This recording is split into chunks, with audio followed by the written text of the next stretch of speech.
Bonjour à tous et bienvenue.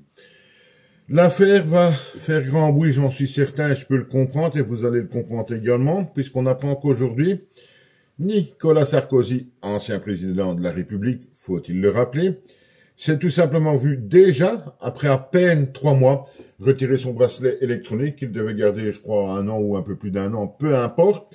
Et donc, aujourd'hui, on apprend que ce bracelet lui a déjà été enlevé. Alors, beaucoup vont déjà crier à justice de classe, justice à deux vitesses, etc. Oui, c'est possible. Ça y ressemble quand même fort, mais à ce qu'il paraît, quand on a 70 ans, ce qui est le cas de Nicolas Sarkozy, on peut demander une libération conditionnelle avant la moitié de sa peine effective. Et c'est ce qu'aurait fait donc notre ami Nicolas Sarkozy, et qui s'est vu autorisé donc à se faire retirer son bracelet électronique. Maintenant, on va faire plus simple.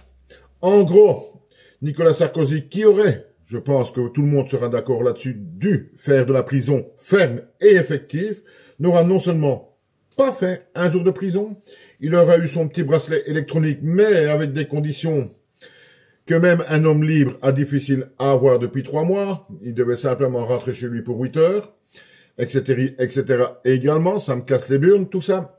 Et donc, aujourd'hui, moins de 3 mois, à peine 3 mois, il le voilà déjà sans son bracelet électronique. Il y en a quand même un peu marre, les amis. Je sais pas ce que vous en pensez. Tous ces hommes politiques qui fraudent, qui sont des hors la loi.